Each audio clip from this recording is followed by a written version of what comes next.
If you see me walking down the street and I start to cry each time we meet, walk on by. In the middle of the 19th century, Britain's most celebrated author began to take long walks through the streets of the nation's capital. Britain's Industrial Revolution had transformed the world economy, and Britain's empire now encircled the globe. But what Charles Dickens saw in his own backyard shocked him. The filthy and miserable appearance of this part of London can hardly be imagined. Wretched houses with broken windows, patched with rags and paper, every room let out to a different family. The poverty that Charles Dickens saw on these streets would inspire some of the greatest scenes in all English fiction. Scenes that reflected a very Victorian anxiety about the plight of the poor. What Dickens's writings captured were the moral obsessions of the Victorian mind. And the things that troubled Dickens are still at the heart of our popular culture. From grinding poverty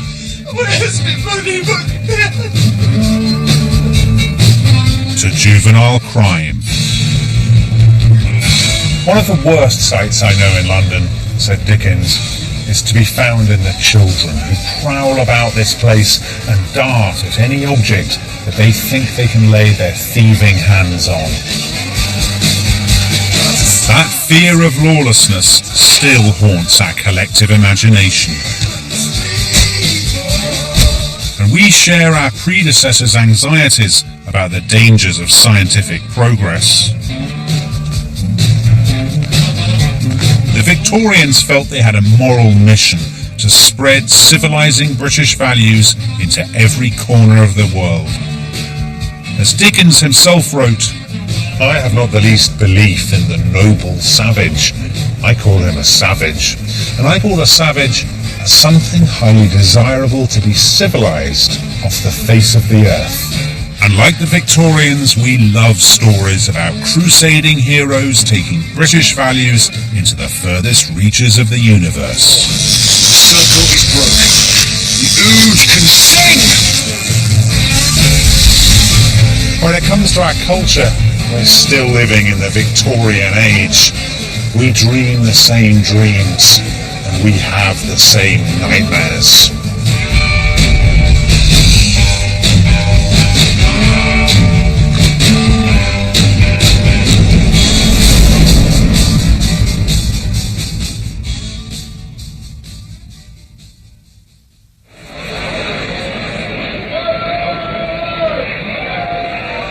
In the early hours of July the 13th, 1985,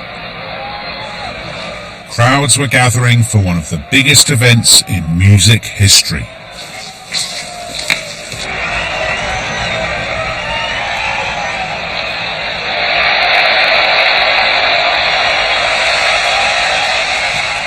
With some 70,000 people lining the old stands here at Wembley, and more than 1.5 billion watching on TV around the world, Live Aid was the most ambitious live music event ever attempted. It's 12 noon in London, 7 a.m. in Philadelphia, and around the world it's time for Live Aid.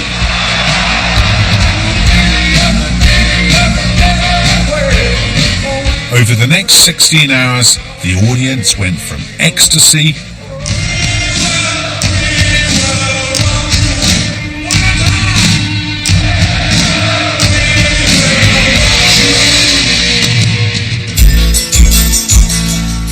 despair. This was a supremely powerful formula, raising £150 million for famine relief. But there was more to Live Aid than just the money. Live Aid was popular culture as an old-fashioned moral crusade, with Britain leading the world response to a terrible humanitarian crisis. Here, rekindled for a new generation, was the missionary spirit of the Victorian age. and for post-imperial Britain, that was a refreshing change. Since the Second World War, British power had been in headlong retreat. Good evening. I want to talk to you tonight about a new country that has come into being today. It's called Ghana. As one colony after another declared independence, the British Empire had rapidly crumbled into dust. But although the empire had disappeared, its missionary spirit lived on. The Victorians had believed that Britain had a moral duty to improve the world, and as Live Aid suggested, that urge was still as strong as ever. But the idea of using popular culture as a force for good wasn't new. In 1981, a well-known rock star was approached to take part in a charity show. Since the producer had already secured both Eric Clapton and Sting, he was naturally confident of getting another yes. What he actually got was this. It's a waste of time. You hippies, all the same. You think you're going to change the world with your stupid charity show. Well, after a full and frank exchange of views, the rock star was persuaded to change his mind. Perhaps it's just as well that he did, because for Sir Bob Geldof, life would never be the same again. Ladies and gentlemen, welcome to the Secret Policeman's Other Ball.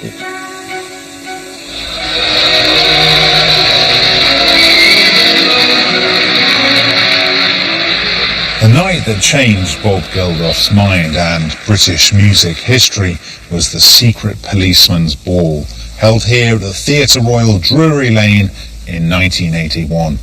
It brought together some of Britain's best-known comedians and rock stars to raise money for Amnesty International. Ladies and gentlemen, before we start the show... It had all begun in 1976, when John Cleese arranged a charity comedy gig with a few pals. We really do want to thank each and every one of you, even those of you right up the top there, who only paid the minimum of £6. Thank you. £3.50. What? It's only £3.50. You bastards! I mean, people being tortured to death all over the world, and you're prepared to cough up the price of a prawn cocktail. Comedians and rock stars were increasingly seeing themselves as actors on the world stage. Britain's government might have retreated from empire, but they believed that they had the power and even the duty to change the world.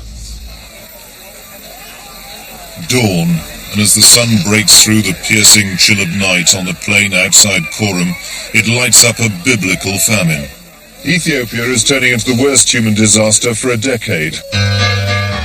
In 1984, the shocking pictures of Ethiopia's famine reawakened their sense of moral duty.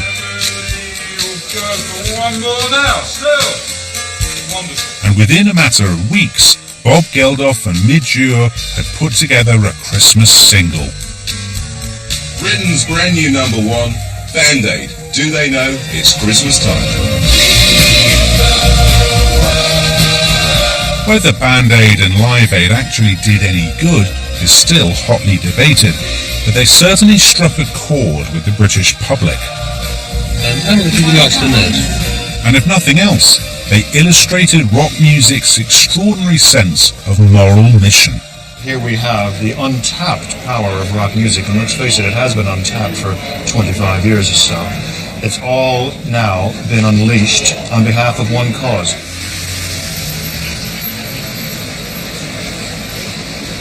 Live Aid was one of the defining events of the 1980s, and yet the impulses behind it were surprisingly old-fashioned. Bob Geldof was effectively an updated version of the Victorian philanthropist, a moral crusader for the MTV generation. take the money out of your pocket. Don't go to the pub tonight, please. Stay in and give us the money. There are people dying now, so give me the money. And here's the number. A century earlier, the Victorians had sent missionaries out to Africa to save souls. And in 1985, as the Souvenir programme pointed out, we were sending rock stars out on stage to save lives.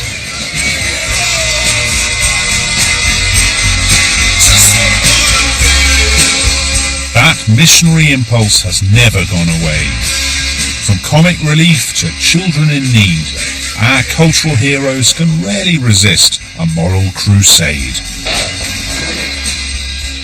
But Victorian Britain didn't just send out missionaries armed with their Christian zeal. It sent explorers, driven by a thirst for knowledge and adventure.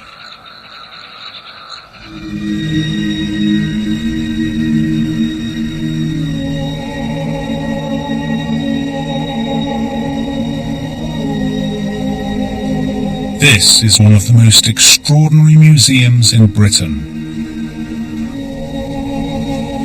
A collection of the weird and the wonderful gathered by the Victorian explorer Augustus Pitt Rivers. Today this museum stands as a monument to the curiosity, the courage and the sheer love of adventure of the Victorian age. And it's precisely those values that drive surely the best-loved explorer in television history.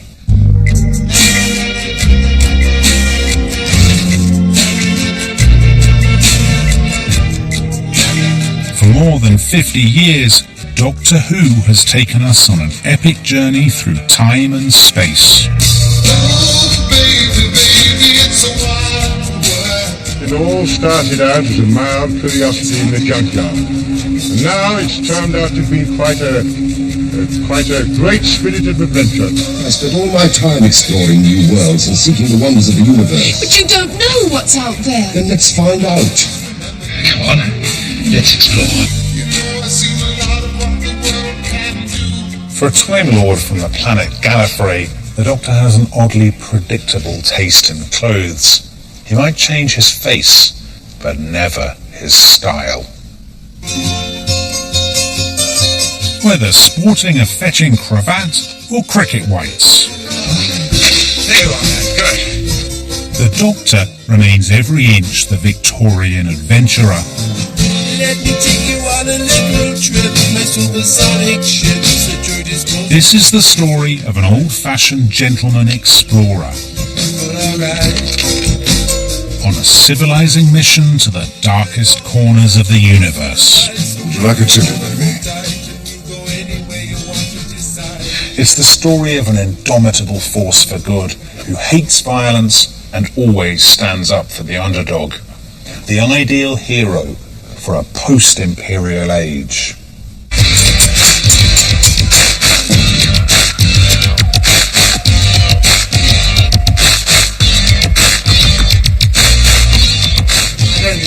Interfere? Of course we should interfere. Always do your best, Dad. That's what I say. Now, come on.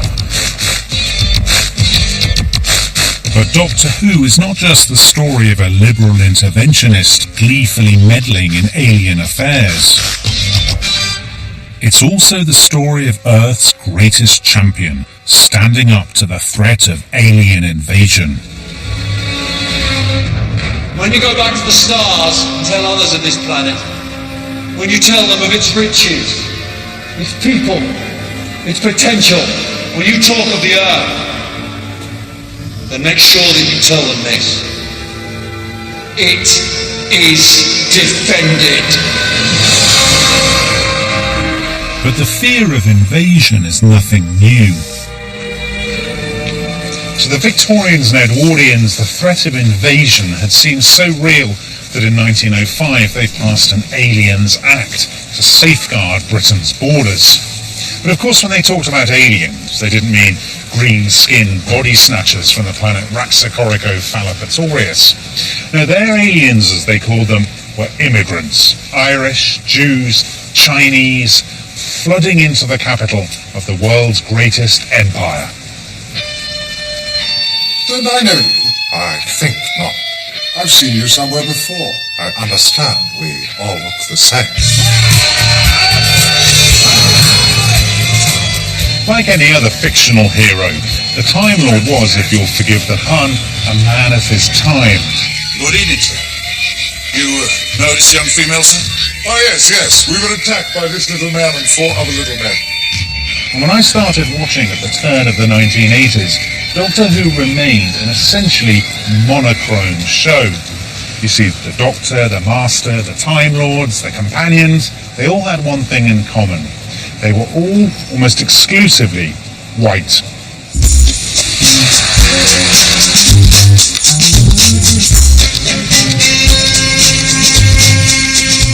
Yet even as I was cowering behind the sofa, Britain was changing.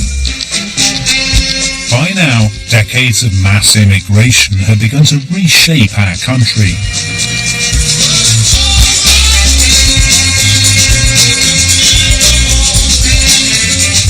And yet, for many immigrants, their new home was not quite as welcoming as they might have hoped. What of the present? Too many families in houses designed for another age. A high concentration of immigrants in miserable conditions. Not surprisingly, people are trying to make their political voice heard.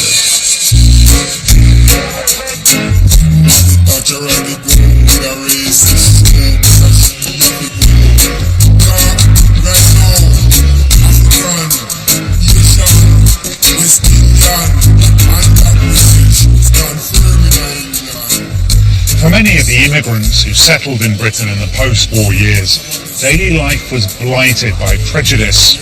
And what it produced was a cultural voice unlike any other, raw and alienated and angry.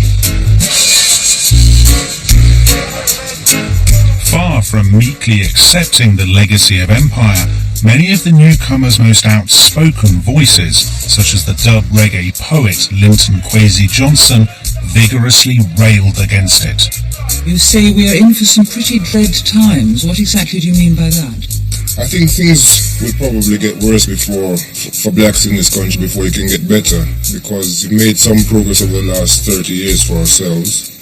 We've begun to establish some kind of permanency in this country, and there are various political forces which are trying to rob us of the progress we've made over the years.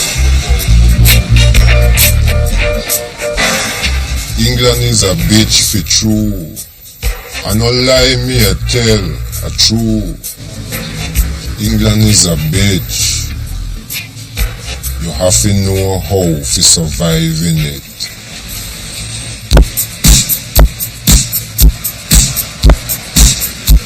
But during the 1980s and 1990s, the outsider's voice moved from the margins to the mainstream.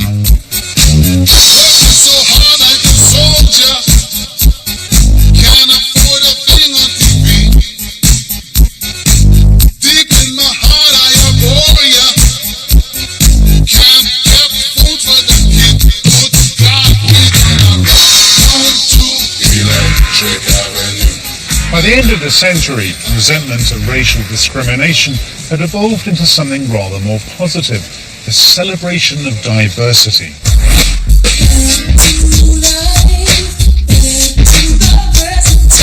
No longer the voice of minority Britain, this was now the voice of modern Britain. And it could be heard in everything from music and film to literature and comedy. Yes, it is me! Eva Dialog, Africa's leading Irishman, Katanga.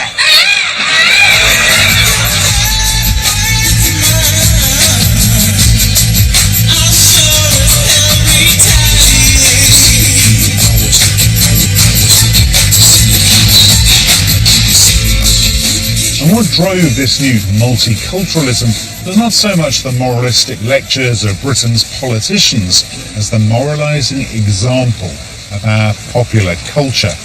And in the vanguard, yet again, was the Doctor. Are you alien? Yes. All right. Yeah. When the BBC relaunched Doctor Who for a 21st century audience, the producers turned it into a well-meaning advertisement for a diverse Britain. There we go. Perfect land. The all-white casts of old were gone, and soon the Doctor had even acquired his first black British companion. What are you doing here? I'm returning this. I thought you might need it. How did you? I heard the explosion. I guess it was you. In 20 years, the voice of Britain's immigrant communities had become a fundamental part of our cultural identity. But Doctor Who's commitment to diversity goes well beyond race or religion, because no cultural phenomenon on Earth has done more to break down the prejudices that for far too long have blighted relationships between ordinary British women and lesbian crime-fighting lizards. Can't do it. Can't. Be brave, my love. Back in the 60s and 70s, few people could have imagined that one day Doctor Who would give us TV's first interspecies kiss. Share with me. What better example, though, of British culture's adaptability, its inclusiveness, its moralising mission.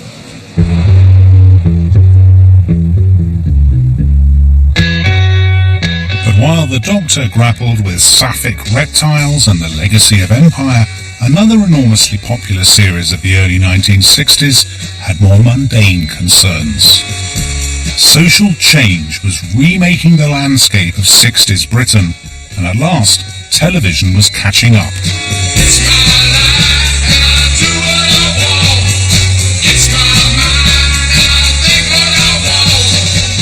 One day in 1960, a young scriptwriter arrived at Granada Studios demanding to write about something new. The story goes that Tony Warren was sitting up on the filing cabinet, kicking his heels in frustration, when his boss finally pointed out of the window and said, "Okay, write me a story about a street out there." And this is what Warren came up with. The very first episode of a new series called Florizel Street. Now, if you haven't heard of Florizel Street, don't worry, because they changed the title just before broadcast after a Granada tea lady told them that it sounded like a disinfectant. They called it Coronation Street. And unlike so much TV drama of the 1950s, this was a show about ordinary people leading ordinary lives on an ordinary street in the north of England. It's my life, and I'll do what I want. It's my mind, and I'll think what I want. Surely I'm wrong. And that's because, like its creator, Coronation Street was the product of an era defined by economic affluence, free education, and a welfare state.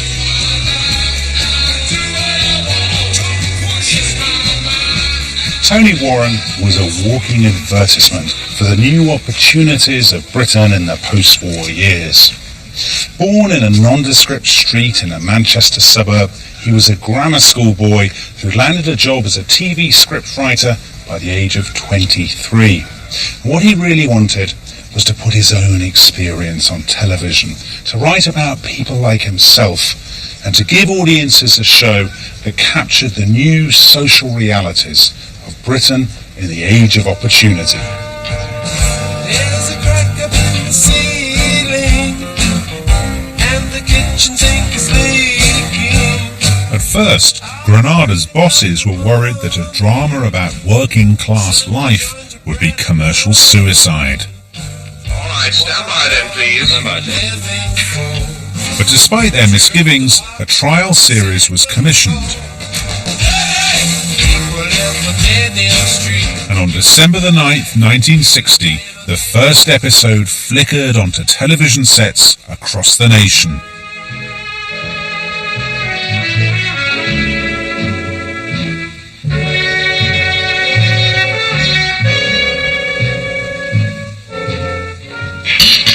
So scared? No, no thank you. Oh, but I got it specially. You always look... At the heart of the first episode is a confrontation that perfectly captures the anxieties of the era. What's up?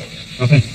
But that's new to the expression, Paul, then. Well, what's new to the expression? That new Paul overstaying. Young Ken Barlow is studying for a degree, but his father is worried that he might be turning into a bit of a snob.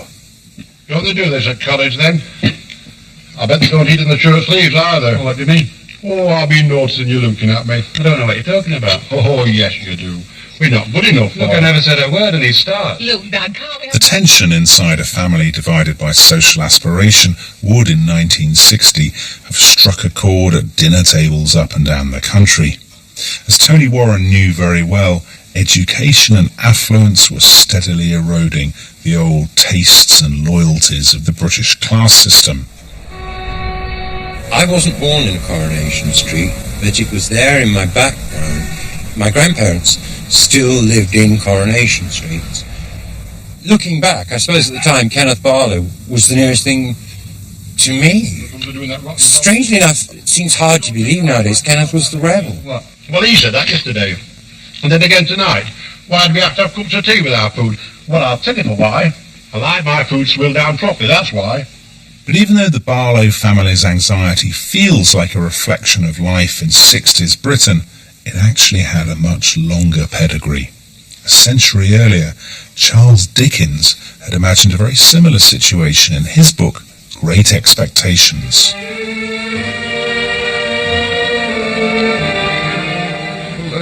This is my friend, Herbert Pocket. In the book, social climber Pip has an uncomfortable visit from his brother-in-law, Joe Gargery. Oh, beg pardon, sir. Your servant, sir. For Pip, newly trained in the airs and graces of polite society, Joe's rather rough-hewn manners come as a considerable embarrassment. Sugar, Mr. March. Oh, thank you, sir. Like Tony Warren, Dickens was fascinated by the texture of working-class life. And like Tony Warren, he was writing at a time of profound social change. But Dickens's novels were far more than hand-wringing social documentaries. Dickens's genius was to find those telling moments of tear-jerking melodrama that would throw the anxieties of the age into sharp relief. And it's Coronation Street's fidelity to that Dickensian formula, social realism meets high melodrama, that helps to explain its phenomenal popular success. Look, we don't need sewers around here, we've got in a sharp. I got something wrong with a woman that can't hang on to her husband. I come all this in the Sally Army too. On the show's first birthday, The Spectator magazine argued that Coronation Street was consistently wittier, healthier, and quite simply better than any of television's supposedly respectable series. And the public clearly agreed, for by now it was the most popular show on British television. Hello, Mrs. Walker. You do look happy. Can I tell you cigarettes? Yes? Please. Evening. Half a mile. Coronation Street was soon playing a central part in our national imagination. Oh, I love it, yeah. Typifies us, the north, doesn't it? Just like life. Well, let's face it, it's like an everyday life, isn't it? But I think one of the real keys to the extraordinary success of the world's longest-running soap opera is the fact that it faces two ways. Coronation Street is not just about the here and now. It's always looking back over its shoulder at the reassuring, nostalgic certainties of the recent past.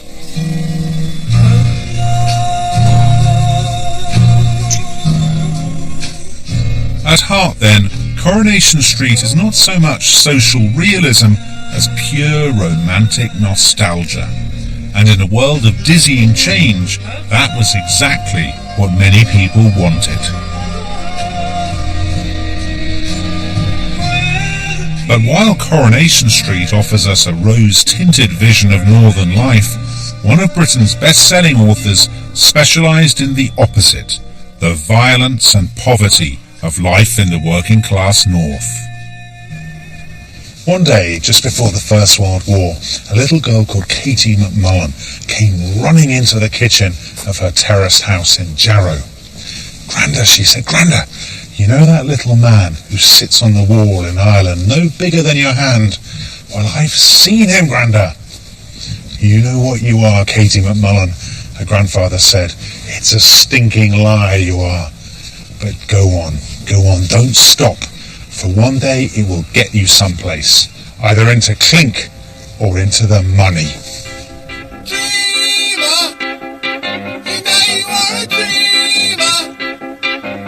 And how right he was.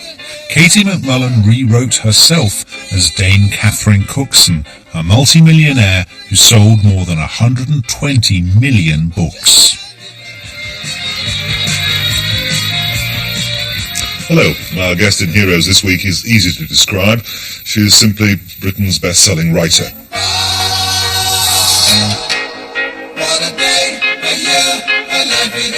At the height of her success in the 1980s, a third of all the books borrowed from Britain's libraries had her name on the cover. And waiting lists for her latest titles were more than 3 years long. Despite her enormous popular success, Catherine Cookson's never really had the respect that I think she deserves. Banished to the romance section of the library, she's too often dismissed as Tyneside's answer to Mills and Boon, all cloth caps and heaving bosoms. Now, it's true that she was never afraid of a little bit of romance, or indeed a heart-warmingly happy ending. Here's the final paragraph of The 15 Streets. His arms, telling his hunger, crushed her to him. The faint perfume of her body mingled with the acrid smell of iron ore, and in the ever-increasing murmur of his endearments and the searching of his lips, her words were lost. Mary, if I had enough money, would you marry me? Yes, you know I would. And when her books were adapted for TV at the end of the 1980s, producers naturally played up the romantic angle. But although romance is certainly a fundamental part of Catherine Cookson's best-selling formula, I don't think it should define her. Because her books also offer an account of working-class poverty and ambition that is just as honest and as moving as anything produced by Britain's great social chroniclers. My books, she once said, are social histories of the North, full of the bitterness of reality and no fancy frills. There, in the North, are your characters. All the substance, all the love and the hate and the jealousy, all the tragedy of life. The sheer bleakness of Cookson's settings reflected the poverty of her own childhood in Edwardian Jarrow. And unlike Coronation Street, she never romanticised her working-class communities. Set in the industrial heartland of South Tyneside, her books are steeped in the sweat of hard labour.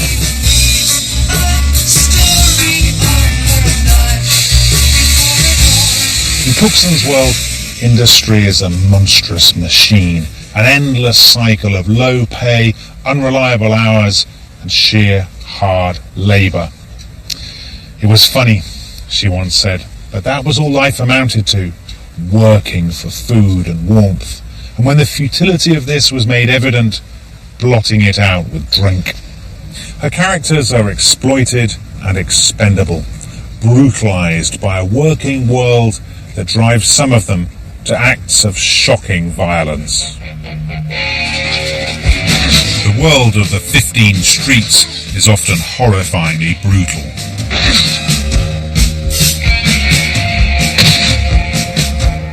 With its uncompromising scenes of violence and abuse, the 15 Streets lays bare the emotional cost of life in industrial Britain. And in that respect, Catherine Cookson's really not so different from Charles Dickens. Not just in her taste for sentimental endings, but in her unsparing honesty about the dehumanising effects of poverty on Britain's working classes. But even as Cookson's books were chronicling the harsh realities of industrial life, heavy industry itself was in terminal decline. And by the 1990s, some writers were asking what would happen to working class communities when there was no more work.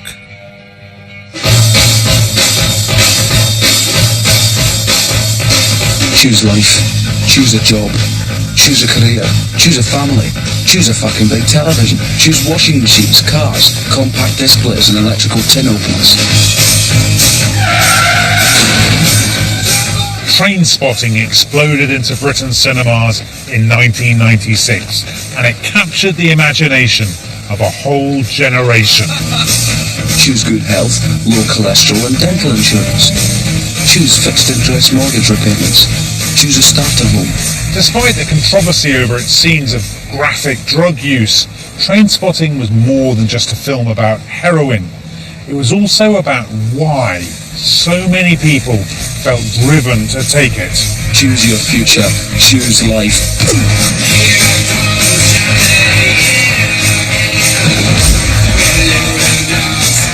But why would I want to do a thing like that?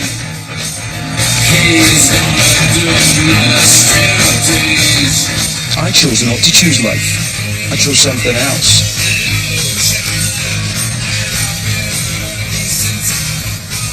Set in the bleak estates north of Edinburgh, Irvine Welsh's book, and the subsequent film, portrayed a world where choosing life wasn't the most obvious option. Welsh grew up on the Muirhouse estate in the 1960s, when heavy industry still dominated the local economy. But by the 1980s, all that had changed.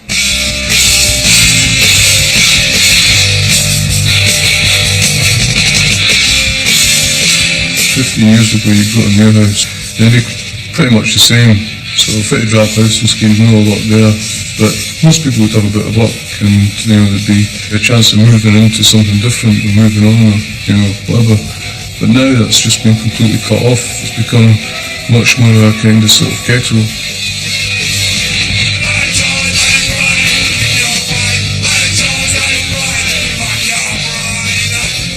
By the mid-80s, many of the people who lived here were bereft of what Welsh called the drama of work, leaving them to seek their highs elsewhere. Workplaces, he once said, are packed with narratives. If you're not getting them at the workplace, then you're getting them on the street. What more compelling narrative than the ecstasy and the agony of heroin?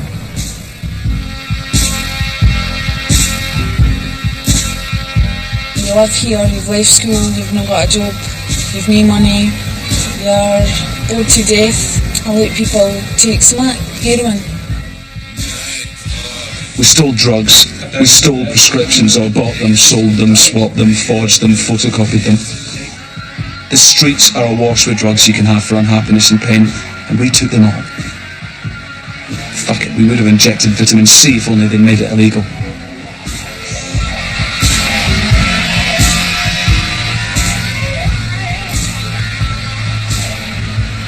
With its infectious soundtrack and jet black humour, the film of Trainspotting rapidly became a cult classic, sweeping audiences along on its nihilistic, thrill-seeking ride.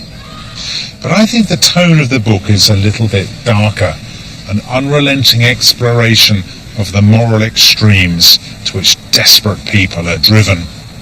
And nothing captures that better than, for me, the most moving scene in the whole book, one that doesn't appear in the film at all.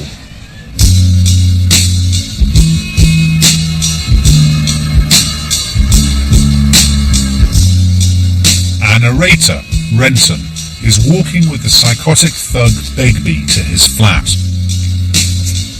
They pass through an abandoned station, frequented only by drunks and addicts.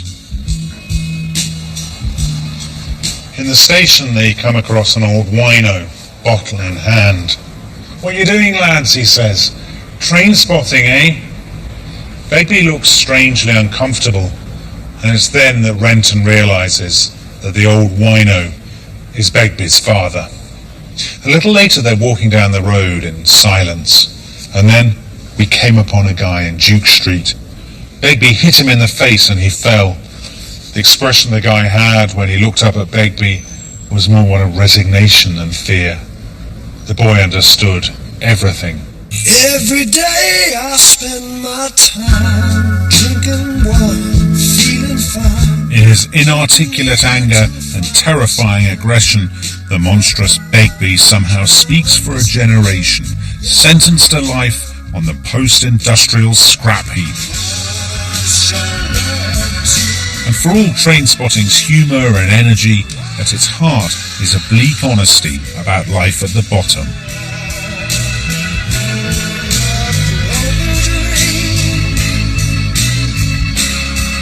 What Ivan Welsh understood was that for people living in emptiness and chaos, the usual moral conventions just didn't apply. If you've nothing else to live for, why wouldn't you choose drugs and violence and crime? And in that sense, I think Trainspotting is a very moral book. A book that squarely confronts the monsters waiting to be unleashed when society loses its way. Trainspotting passed a blistering verdict on post-industrial Britain, but it also played on much older fears of crime and violence and social breakdown. The Victorians had been haunted by the fear of crime, their anxieties fueled by the rise of Britain's new industrial cities and the shock of social and cultural change. But what if the demons of violence and anarchy broke out of the teeming cities and into the heart of the gentle English countryside? Welcome to the strange and twisted world of Agatha Christie, the Queen of Crime. Her books reflect a gnawing anxiety at the fraying of the old social bonds. You see, in the old days, everyone knew each other. And if someone new came to the village, then they brought letters of introduction. They'd either been in the same regiment, or the same ship, or the same colony as someone already living in the village, you see. And that no longer applies? Gone forever, I suspect. For more than half a century, Agatha Christie played on the fears of Britain's middle classes. It all seems to me to be a most dark and sinister business. And in order to reflect a changing Britain, Christie began to rewrite the rules of the Sherlock Holmes-style Victorian detective story.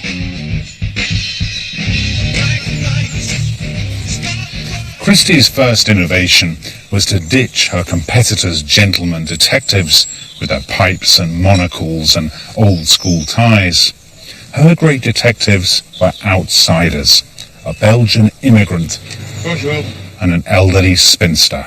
The redoubtable Miss Marple. Christie's killers very rarely leave a smoking gun. Her murder weapons are rather more mundane.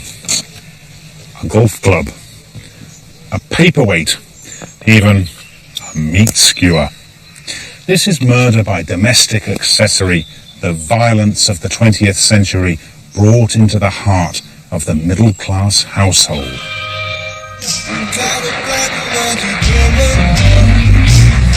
For behind the genteel good humour Have you ever met a real criminal? Maybe. was a very dark imagination indeed.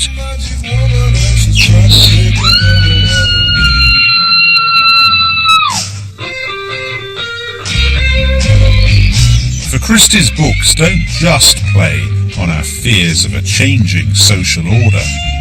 At their heart is an outstandingly pessimistic view of human nature and of man's enduring capacity for evil.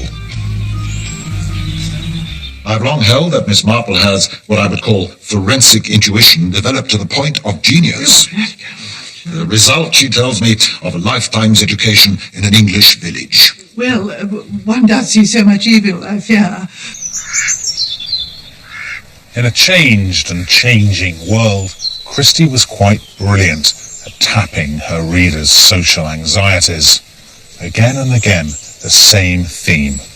Trust no one.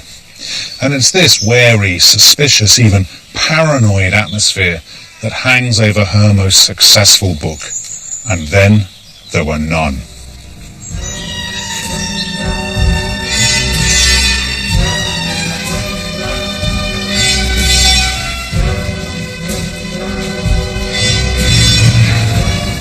12 strangers are brought together for a house party on an island just off the coast of Devon. On arrival, they gather for a drink. The butler puts on a record, and then, as the 1945 film version shows, the nightmare begins. Silence, please. Ladies and gentlemen, this is your host, Mr. Owen, speaking. You are charged with the following crimes. General Sir John Mandrake, that you did deliberately send your wife's lover, Lieutenant Arthur Macefield, to his death. Thomas and Ethel Rogers, that you brought about the death of your invalid employer, Mrs. Jennifer Brady. Emily Brent, that you... By the time the message ends, each of them has been accused of murder. From the doctor to the secretary, they all have blood on their hands. And this, I think, is Agatha Christie's really disturbing insight. We're all flawed, we're all sinners, and potentially at least, we're all killers. In an age struggling to explain man's weakness and wickedness, Agatha Christie looked deep into the human soul. To me, what makes Christie feel so enduringly modern is her unflinching honesty about the nature of evil, or as she put it, the lust for cruelty within us all. You know, you can walk into any bookshop today and you'll find hundreds of blood-splattered thrillers, but you won't find any author who's quite as dark and as clever and as quietly effective as Agatha Christie.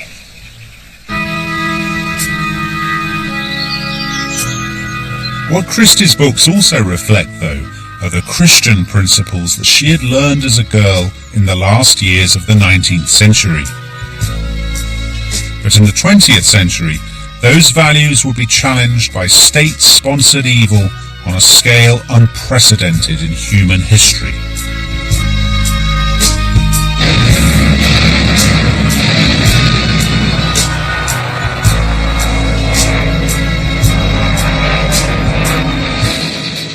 After the slaughter of the two world wars, there could be no doubts about the depths to which humanity could sink.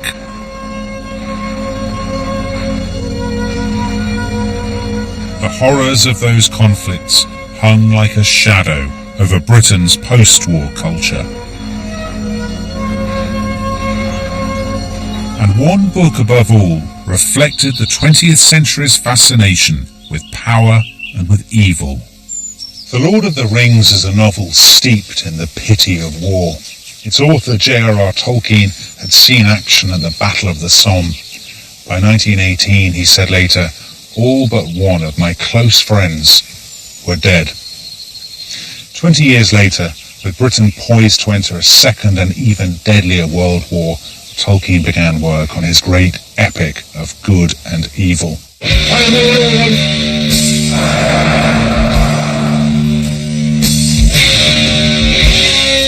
This was the age of the dictators, in which rival despotisms were tearing Europe apart.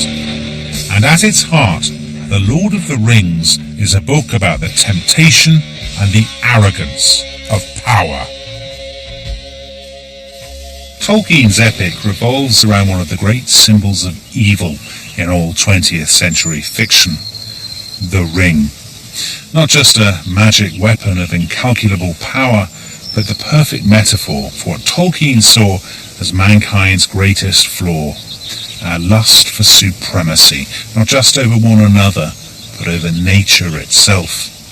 In effect, the ring is the embodiment of that great Victorian saying, power corrupts, and absolute power corrupts absolutely.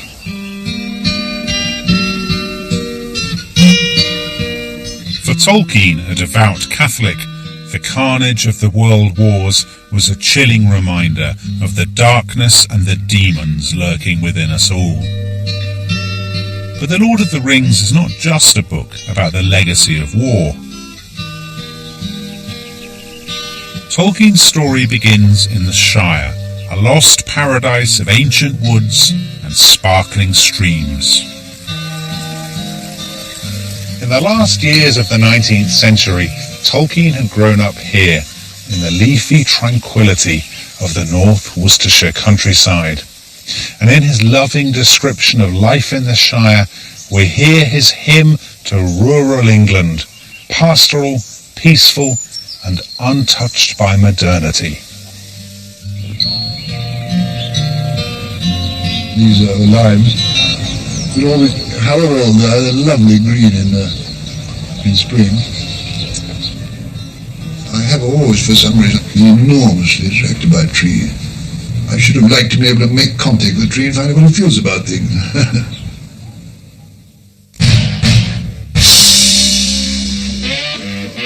But in the last pages of his novel, Tolkien presents a very different vision of the Shire. Chimneys and quarries blight the landscape. The trees have been felled, the ancient hedgerows destroyed. For many readers, the scouring of the Shire feels a bit unsettling, and of course the films left it out completely. But you know, I think it was one of the most revealing things that Tolkien ever wrote. His hobbits have destroyed the ring and they've made their way back home, and you think that it's all going to be backslapping and parties and dancing round the maypole. But while they've been gone, their country has changed. Their pastoral Eden is gone, a victim of industry.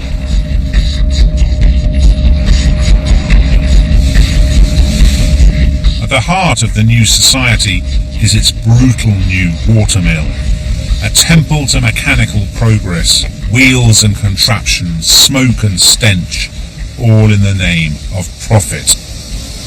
It was one of the saddest hours in their lives. The great chimney rose up before them, and they saw the new mill in all its frowning and dirty ugliness.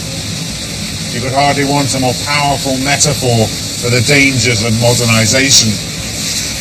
In a way, it's a very Victorian thought, the dark satanic mill at the heart of England's green and pleasant land. But it's also a remarkably prescient warning about the fragility of our environment and the heavy price that we're still paying for progress.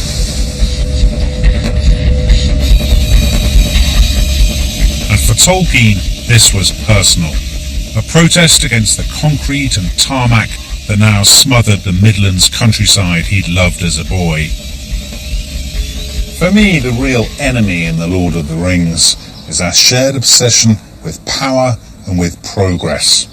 Tolkien believed that in our technological hubris, we were sowing the seeds of our own destruction. And to Tolkien, the news of the first atomic bombs only confirmed his belief that scientific arrogance would lead one day to catastrophe. He was stunned, he wrote, by the utter folly of these lunatic physicists calmly plotting the destruction of the world.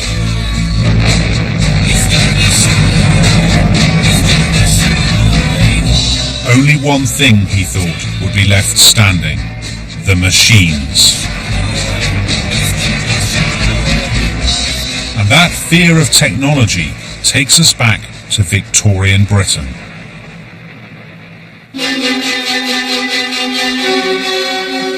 The 19th century had been an age of extraordinary scientific advances, from Darwin's theory of evolution to radical new developments in medicine and genetics. But while some people found progress thrilling, others saw only the terrifying dangers. Modernity, they argued, threatened the moral and physical health of the human race, heralding a future of degeneration and decline.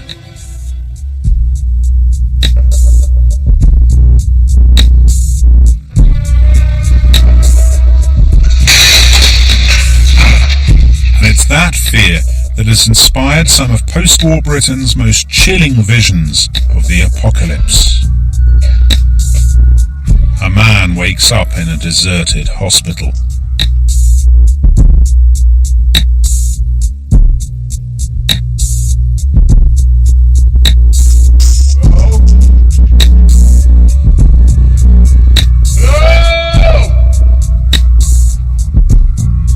So begin both Danny Boyle's film 28 Days Later and John Wyndham's novel The Day of the Triffids.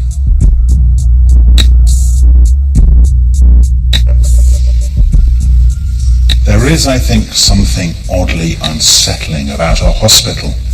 It's a place of safety and sanctuary, yes, but it's also one of decrepitude, disease and death. Where better to kick off a terrifying journey into the darkest corners of the imagination. And there's something else too. This is a temple to medical science, and in the debris abandoned on the hospital floor, there is, I think, a subtle clue to the origins of the apocalypse. In 28 Days Later, it's our scientific curiosity that brings civilization down. In a top-secret laboratory, scientists have deliberately infected apes with a terrifying virus. The chimps are infected. Infected with what? In order to cure, you must first understand. Infected with what? Rage.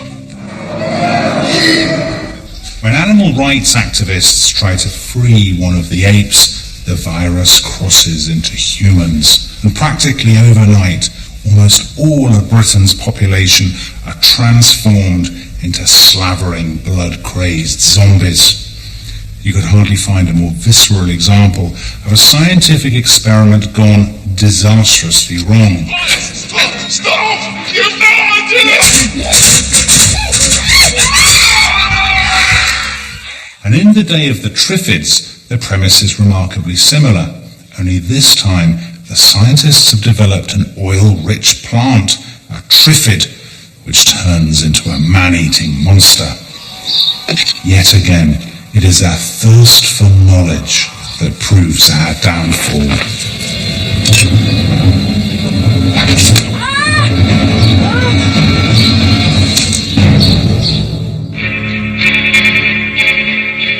In both cases, mankind faces a terrible price for trying to play God.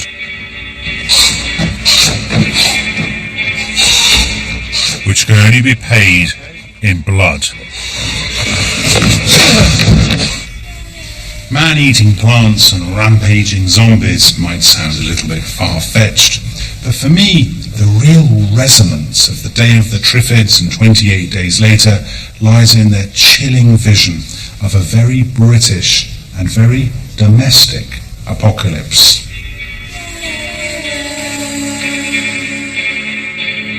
You carry your invention to a point where it is accessible to your reader. For instance, your English reader does not care for the idea of spaceships. I don't quite know why he does. Your American reader loves spaceships.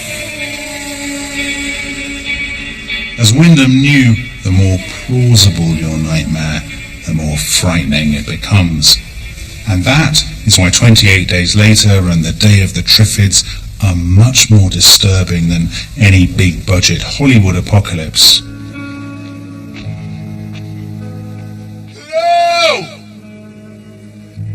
The premise that we could be eviscerated by ourselves, really, is an absolutely plausible one.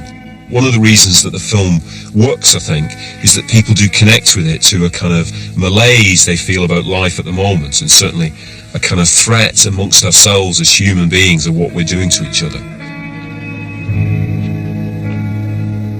In both cases, the real architects of disaster are us. It's our curiosity, our folly, our arrogance that brings down Nemesis upon us. Her birth caused a sensation. Louise Brown was the world's first test tube baby. Many have been horrified by Dolly saying that this time scientists have gone too far in manipulating the very fabric of life. For centuries, British scientists have been at the forefront of progress. But every new breakthrough awakens fresh anxieties. What are the costs of our meddling with nature?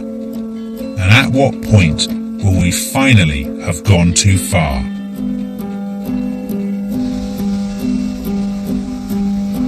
And it's those questions that hang in the air as the heroes of the Day of the Triffids and 28 Days Later wander through their abandoned cities. It is, I think, no coincidence that both open in an eerily empty London, its streets deserted and its population vanished. There could be no better symbol, after all, of the precariousness, the sheer fragility of our supposedly mighty civilization. And all this, you know, would have struck our Victorian predecessors as distinctly familiar. Today we tend to remember the 19th century as an age of supreme cultural self-confidence, and yet their imagination, just like ours, was haunted by the anxieties of progress and a dread of inevitable disaster. Like the Victorians, we live in an age of extraordinary social and technological change. They grappled with the rise of industry and the consequences of empire, while we have had to confront the decline of British manufacturing and the eclipse of British power. But when it comes to our culture, we really haven't changed a bit. We may like to pride ourselves on our fashionable modernity, but in our dreams and our nightmares, we still live in the shadow of the Victorians. Next time, how British culture celebrates the triumph of the individual. Stories of self-expression, self-realization, and sheer individual genius. Coming up on BBC Two, whose efforts was Lord Sugar just not buying? On The Apprentice, You're Fired is next.